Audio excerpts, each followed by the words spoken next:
एक तो बाद ਤੁਹਾਡਾ ਸਾਰਿਆਂ ਦਾ ਫਿਰ ਇੱਕ ਵਾਰ ਸਵਾਗਤ ਹੈ ਔਰ ਮੈਂ ਹਾਂ ਤੁਹਾਡਾ ਦੋਸਤ ਤੇ ਤੁਹਾਡਾ ਹੋਸਟ ਦੀਪਕ ਪੁੰਜ ਮੇਰੇ ਨਾਲ ਲਿੰਡਾ ਜੈਫਰੀ ਨੇ mayor of Brampton councillor Gurpreet Dhillon ਮੇਰੇ ਨਾਲ ਨੇ ਇਸ ਵੇਲੇ ਬੈਠੇ ਹੋਏ ਬ੍ਰੇਕ ਦੇ ਜਾਣ ਤੋਂ ਪਹਿਲਾਂ ਅਸੀਂ ਗੱਲਬਾਤ ਕਰ ਰਹੇ ਸੀਗੇ ਪੁਲਿਸਿੰਗ ਦੀ ਉਹਦੇ ਬਾਰੇ ਹੁਣੇ ਮੈਡਮ ਨਾਲ ਗੱਲ ਕਰਾਂਗੇ ਔਰ ਜੇ ਤੁਹਾਡਾ ਕੋਈ ਕੁਐਸਚਨ ਹੈ ਤਾਂ ਤੁਸੀਂ ਕਾਲ ਕਰ ਸਕਦੇ ਹੋ 905 673 9700 ਦੇ ਉੱਤੇ once again welcome after break thank you very much what about police we are like almost 60% plus our population but in police we are only 15%. So are you doing some steps further because you are already on the police board services? Yeah, I am on the police services board and I am on there with the mayor of Mississauga, Bonnie Crombie. And I would say that I've been on the board for probably 6 months now and we are making progress, but I would say that there's a lot of resistance to doing things differently. And one of the things that we were able to raise in the last meeting was to raise the issue of street checks, which is another word for carding, which is what I heard about during the election. I remember meeting with a group of probably 20, 25 lawyers to talk about issues that were going on in the city. And one of the, I would say 2 or 3 of the lawyers that evening told me how they were stopped by the police. They weren't doing anything illegal. They hadn't broken the law. They hadn't gone through a red light. And they were stopped, they believe, because they were driving a very nice car.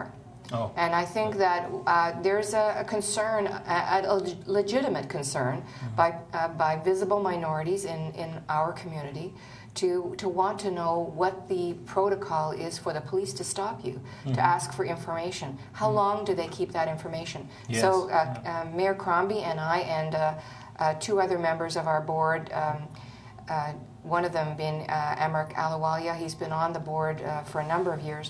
We raised this with our new board member, Norman Nicholson, to say we want to have this open conversation with our residents. You talked about hiring, and we talked about it at City Hall. I want to change it. I want to be hiring the best and the brightest.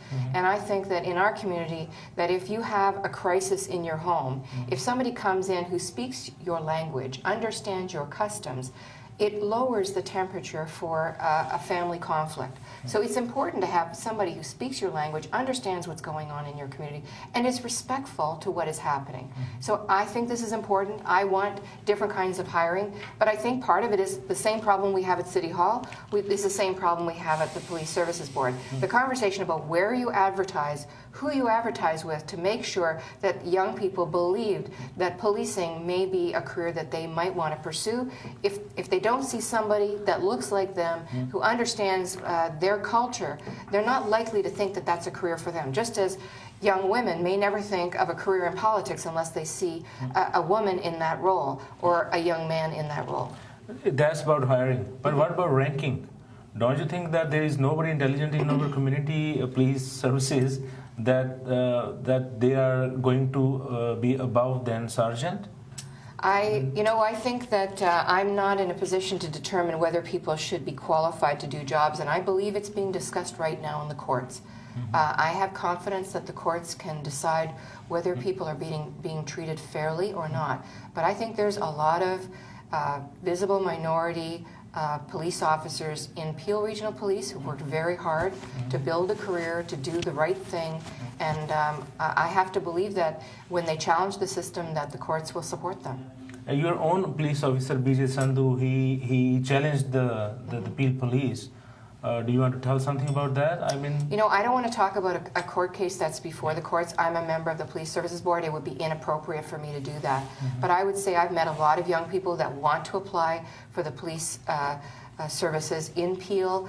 They find it difficult to get in, and they want to, and they often go to another police service board or a police service to get a job. I want them to be employed in Brampton. We have some very bright young people that I think would be a wonderful addition. So I'm hopeful that we'll find better ways to advertise, to communicate, and to challenge our existing system to make sure that we end up with more black youth, more visible minorities, to make sure that our police service reflects all of our community. ਤੁਸੀਂ ਕੁਝ add ਕਰਨਾ ਚਾਹੁੰਦੇ ਹੋ policing ਬਾਰੇ ਆਪਣੀ ਪੰਜਾਬੀ ਦੇ ਵਿੱਚ? Definitely ਇੱਕ ਵੀਜੀਐਸ ਅਸੀਂ ਹੁਣ ਦੇਖੋ ਜੀ ਸਾਡੀ ਜਿਹੜੀ ਕਮਿਊਨਿਟੀ ਡਾਈਵਰਸ ਬਹੁਤ ਕਈ ਕਮਿਊਨਿਟੀਜ਼ ਨੇ, ਇਕੱਲੇ ਪੰਜਾਬੀ ਨਹੀਂ ਕਿ ਆਈ ਥਿੰਕ ਸਾਰਿਆਂ ਨੂੰ ਇੱਕ ਫੇਅਰ ਚਾਂਸ ਮਿਲਣਾ ਚਾਹੀਦਾ। ਤੇ ਥਿੰਕ ਜਿਹੜੀ ਤੁਸੀਂ ਰੈਂਕਿੰਗ ਦੀ ਗੱਲ ਕੀਤੀ, ਆਈ ਥਿੰਕ ਸਾਡੀ ਕਮਿਊਨਿਟੀ ਉਸ ਸਰਜੈਂਟ ਤੋਂ ਅਬਵ ਸਾਡੀ ਕਮਿਊਨਿਟੀ ਰਿਪਰੈਜ਼ੈਂਟਡ ਨਹੀਂ ਗਏ।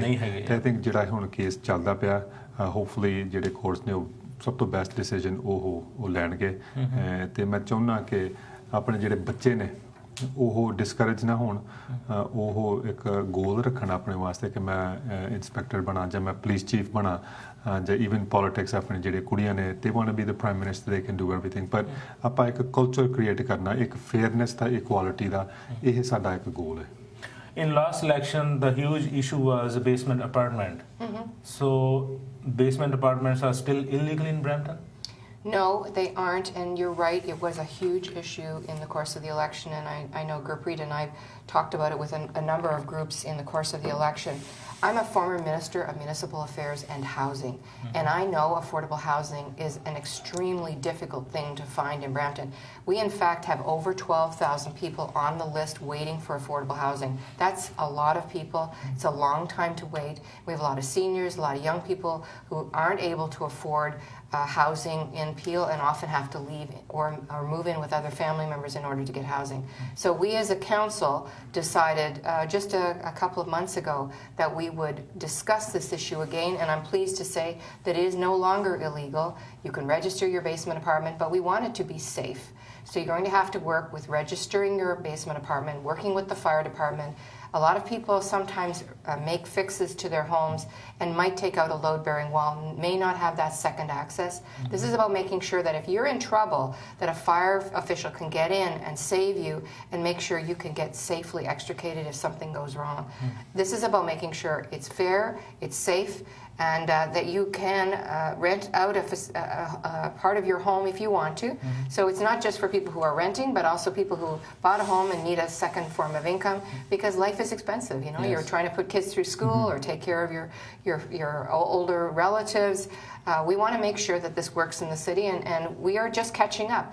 The city of Brampton is behind a lot of other communities that are way ahead thinking about how to legalize basement apartments, and I'm glad Brampton's finally caught up. Best part of this legalization is like you will be having a record in your data that these many people are living in that house, and then the city can plan schools according to that.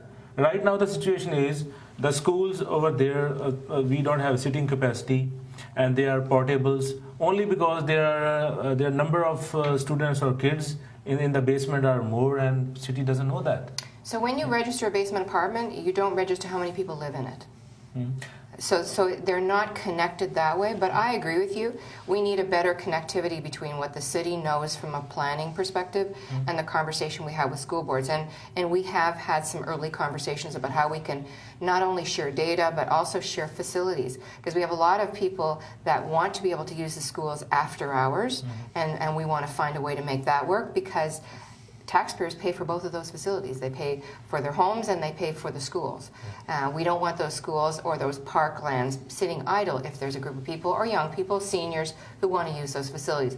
But they're not necessarily connected. You won't know how many people are living in the basement apartment to connect to make sure that it changes the number from a school perspective. But we know families and neighborhoods are changing and evolving. Some neighborhoods are getting older, and it's only 2 people living in the house when there used to be 5. And then we have new neighborhoods where there are more people living in the house before. There's always going to be that catch-up for the school board, and that's the conversation that we need to have with school trustees. Last time ਜਦੋਂ ਆਏ ਸੀ ਤੁਸੀਂ ਉਦੋਂ ਵੀ ਆਪਾਂ ਇਹ ਵਾਲੀ ਗੱਲ ਕੀਤੀ ਸੀ ਕਿ ਕਈ ਨੇਬਰਹੁੱਡ ਦੇ ਵਿੱਚ ਜਿਹੜੇ ਉਹ ਘੱਟ ਆ ਔਰ ਸਕੂਲਸ ਉਸ ਏਰੀਆ 'ਚ ਬੰਦ ਹੋ ਰਿਹਾ ਕਿਉਂਕਿ ਨੰਬਰ ਆਫ ਸਟੂਡੈਂਟਸ ਘੱਟ ਆ ਔਰ ਨਵੇਂ ਏਰੀਆ ਦੇ ਵਿੱਚ ਨੰਬਰ ਆਫ ਸਟੂਡੈਂਟਸ ਜ਼ਿਆਦਾ ਇਸ ਕਰਕੇ ਪੋਰਟੇਬਲ ਰੱਖਣ ਦੀ ਲੋੜ ਪੈਂਦੀ ਪਰ ਜਿੱਦਾਂ ਕਿ ਮੇਅਰ ਨੇ ਕਿਹਾ ਆਪਣਾ ਬੇਸਮੈਂਟਸ ਜਿਹੜੀਆਂ ਹੁਣ ਲੀਗਲਾਈਜ਼ ਆ ਜੇ ਲੀਗਲ ਹੋ ਜਾਂਦੀਆਂ ਤਾਂ ਫਿਰ ਉਹਨਾਂ ਦਾ ਟੈਕਸ ਜਿਹੜਾ ਵਾ ਸਿਟੀ ਦਾ ਪ੍ਰੋਪਰਟੀ ਟੈਕਸ ਨਹੀਂ ਵਧੂਗਾ I'll answer that in a minute, but I think ਜਿਹੜੀ ਤੁਸੀਂ ਪਹਿਲਾਂ ਗੱਲ ਕੀਤੀ ਸਾਡੀ ਪਲੈਨਿੰਗ ਦਾ I think ਤੁਸੀਂ ਬਹੁਤ ਵਧੀਆ ਪੁਆਇੰਟ ਹਿੱਟ ਕੀਤਾ ਕਿਉਂਕਿ ਆਪਣੇ ਜਿਹੜੇ ਸਕੂਲਸ ਨੇ ਕਈ ਵਾਰੀ ਆਪਾਂ ਸਕੂਲ ਆਪਾਂ ਜਦੋਂ ਬਣਦੇ ਆ ਪਹਿਲੇ ਦਿਨ ਤੋਂ ਉਸ ਪ੍ਰਿੰਸੀਪਲ ਨੂੰ ਪਤਾ ਲੱਗ ਜਾਂਦਾ ਕਿ ਸਾਡੇ ਕੋਲ ਐਕਸਟਰਾ ਸਟੂਡੈਂਟਸ ਨੇ ਤੇ what they do right away teacher ਹੋਰ ਹਾਇਰ ਕਰਦੇ ਨੇ ਤੇ ਜਾਂ 8-10 ਪੋਰਟੇਬਲ ਹੁੰਦੇ ਨੇ ਆਈ ਥਿੰਕ ਬੱਚੇ ਦੀ ਐਜੂਕੇਸ਼ਨ ਵਾਸਤੇ ਜਦੋਂ ਕਲਾਸ ਸਾਈਜ਼ ਛੋਟਾ ਹੁੰਦਾ ਉਹਨਾਂ ਦੀ ਐਜੂਕੇਸ਼ਨ ਵਾਸਤੇ ਇਟਸ ਗੁੱਡ ਪਰ ਆਈ ਥਿੰਕ ਜਿਹੜੇ ਟੈਕਸ ਦਾ ਆਈ ਥਿੰਕ ਸਾਡੇ mayor can answer that as well, a little bit about the tax portion. So at the end of the day, how your property is assessed is by impact, the Municipal Property Assessment Corporation, and they decide what your property is worth. And they determine that formula that we work the tax rate off of it. It isn't going to be significantly changing it so that we will see a huge bump in our revenues. That's not what it's designed to do. And this is not a quick moneymaker for us as a city. This is not why we're doing it. We're doing it because it's the right thing to do, and also to make it so that we have safe places for all of our residents to live. So there will be a registration process only so that we can track it, and so that our fire department knows if they go to that address to look in the basement apartment to make sure that they've extricated everybody. So this is not a money maker for the city. This is not a huge revenue source. There are people that are angry that it isn't a revenue source and they want to restrict how many people can live in a home, but that's not the way the world works. And frankly, I appreciate that there are so many families in my city that want to live with 3 generations together. To me, that's a great safety net, and that, you know, it helps parents who have to go out and work all the time to know that their younger children are being taken care of by a grandparent or an aunt or an uncle. So that's not what this is about. This is about making sure we have more affordable units and that they're safe. About MPAC, don't you think when they calculate taxes, when they say that the value is increased by this much, say for example 100,000, Yeah.